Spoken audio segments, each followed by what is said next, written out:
Hey guys, Paul McLean here, and I want to talk about you're sitting with the client and they've got a policy, term policy, and it's going to expire. How do you get them to move from the term that's going to end in 10 years and maybe you're trying to show them a 20-year plan with cashback option? How do you get them to see the value in that, right? Because if you're like I am, you're sitting with this client, you're thinking, man, you're 40 or you're 60 or 50, in 10 years this plan is going to be gone. You're going to need life insurance probably still, and all this money's gone. Now the one thing you come against though is a plan they've got that expires in 10 years. It's $70 a month for 250,000.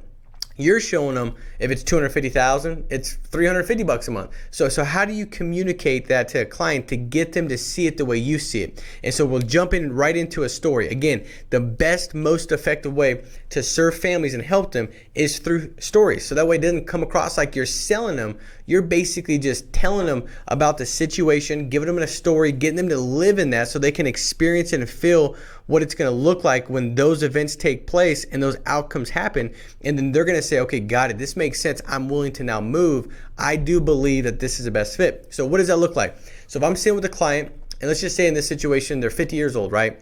Let's say they got 250,000, it's 70 bucks a month, and it's going to last for the 10 years. Well, first thing I do is I ask questions. Because remember, if you're telling, you're selling. If you're asking, you're guiding. So I'm going to say, Eddie, listen, man, in 10 years, let me ask you this. Do you still think you'll need life insurance in place? Do you still feel you need life insurance in place? You do? Okay, perfect. So if that's the case, and in 10 years, we want to kind of take a look at what this plan looks like. Because Eddie, all plans are great. They're all, every plan's got a great fit. I've had a lot of clients that say, man, I heard term is really good and whole life's terrible. Someone said, I heard whole life's really good in terms to, and vice versa. The reason you hear that is from captive salespeople that only sell one of those situations. And so they're kind of biased to it. I'm a field underwriter, so there's no subjectivity to it. I really understand that every situation kind of fits a certain need. So the fact of the matter is in 10 years, some clients this plan is perfect for because they'll say, Paul, in 10 years, I'm going to sell my business. I'm going to be good. I'm not going to need any protection. I'll be self-insured. And if that's the case, this is a great plan. But most of the time, 99% of the clients I sit with, that's not the situation. So for you, Eddie, you believe in 10 years you'll still need life insurance. If you're still around, you want to make sure you got a plan in place. Well, yes, I do. All right, so if you look here in 10 years, breaking that down real quick, all I did was, for one, I saw an opportunity. For one, I didn't want to bash the plan he had. So how did I not bash it? I talk about how every plan is a great plan depending on the situation.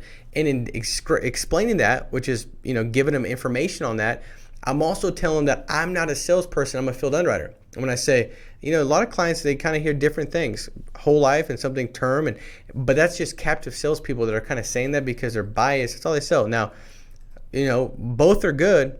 I field underwrite, so I kind of have an unbiased approach to it. I can really look at your situation. Again, what that's doing, it's telling them a story really of you, of the fact that you're not a salesperson. They're starting to see you as you should see yourself, which is a field underwriter, somebody that really doesn't care if they get it or not as far as like yourself.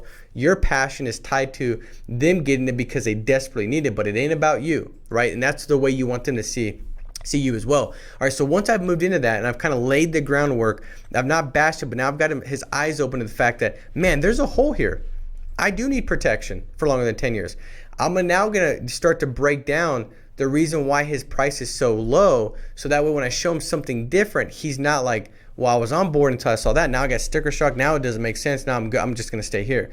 So I'm going to introduce that to him through stories. So I'll say, now, Eddie, in 10 years, this one expires. So do you see how the premium goes from 70 bucks a month to 300 bucks a month? So I'm getting the policy out. So the policy is out. I'm showing it. The policy is delivering the bad news. I'm not the guy delivering the bad news. I'm the guy delivering good news because I'm pointing it out. But the policy is saying, hey, so I'm pointing to that.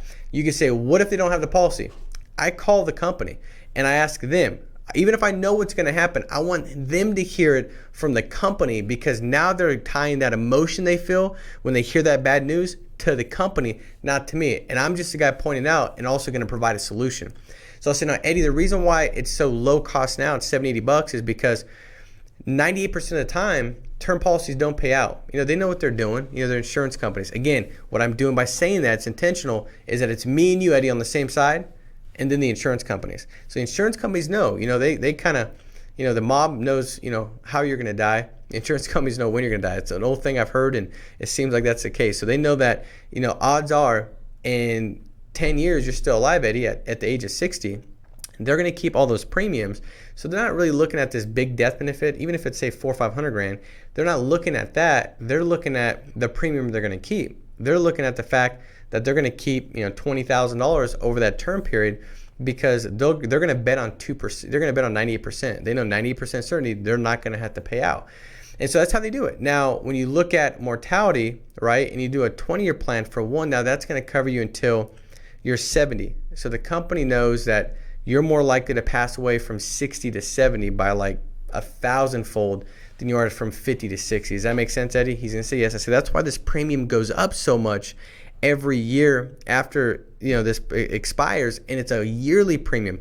So if you wanted to say, what does it look like to lock it back in at 60? I mean, good rule of thumb, depending on health. If your health is bad, then you can't get any kind of coverage.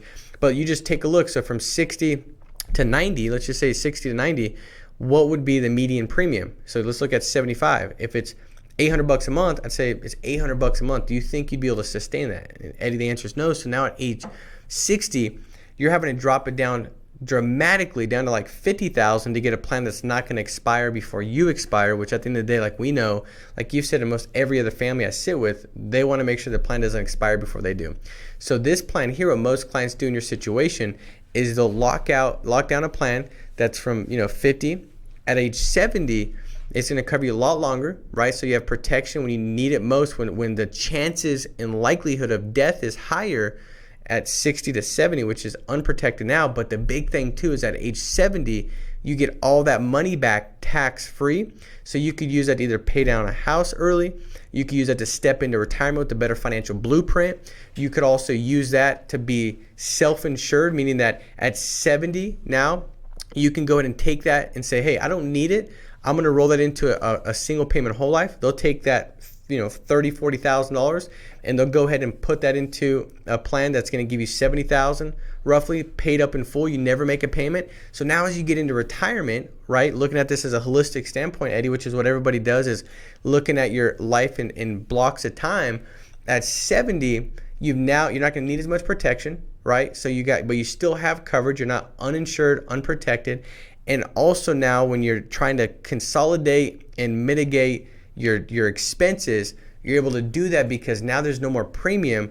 You just take the cash back, put it into a single premium whole life, and now you're covered for the rest of your life and with no premiums. Do you see how that makes a lot more financial sense, Eddie, as far as looking at a plan that's going to really fit all your needs and give you a solution from not just today until 60, but for the rest of your life? Yeah, I do see how that makes a lot of sense. So I said, now most clients in your situation, Eddie, like you're already used to paying the $70, $80 a month, right? Like that's already coming out of your budget. Yeah, it is. Okay, so most clients, what we'll look at, because what you don't want to do, Eddie, and I get calls like this all the time, a client will reach out and say, hey, Paul, I want to add protection to my, I need to add into the policy. Well, they're 5, 6 years older. Why do they need to add into the policy? Well, they always tell me the same thing. They say, listen, my expenses and income has basically always been the same. And, we're just blowing the money, or it's going into, savings. It's not doing anything. And we know when I die, like one of us is going to die. It's inevitable. So when that happens, the big need is going to be when that takes place. So why not set ourselves up where we have another more protection place to cover that? And so that's kind of the same story that I always hear, Eddie. So we look at it, but they're only able to get half the amount of coverage because they're 7 years older. And so they always say, I wish I would have locked in what I could sustain and never had to think about it back when I knew, back when I first got it. So Eddie, what we want to look at is the same thing. You don't want to be the client that every 5 to 10 years you're calling up, getting another plan, you're getting a fraction of protection for your family for what you're paying because you're older. So you're already paying $70 a month. In addition to that, what do you think would be sustainable to make sure that you've got the most protection, the most savings that you could possibly lock in, and that you're not going to have to go back and add more protection later? It's locked into your lowest age. You can just set it and forget it, so to speak, and know that you've done your best to protect your family. Would that be like an extra $100 a month, extra $200 a month? What would that be? I'd be an extra $150 a month. Okay, perfect. So we'll look at a plan that's $220 a month because the 70 you're already used to. As soon as we get this qualified, we'll be able to let that one go. Does that make sense, Eddie? Yes. Now the sale's done. Now listen, the whole process of all that was storytelling. I was saying this is what all clients do in your situation. Most clients realize that at this time, this is what they're going to look at. I'm talking about third-party hypothetical example. This is what most clients do. I had a client last week at the same kind of situation, and they told me like, Paul, heck, in 10 years I'm still alive. Of course I need protection. So you using people to communicate, because those will be the influencers, right? And they're going to start seeing themselves in those shoes, saying like, man, how am I going to feel in 10 years if I wake up and that's my premium I'm going to pay? And how good would it feel in 20 years to have all the money come back and then be able to put that into a plan that's paid up in full? How good would that feel? So you're giving them something to step into and breed some emotion, right? And what it's going to feel like. And then you go to, do you see how that makes sense?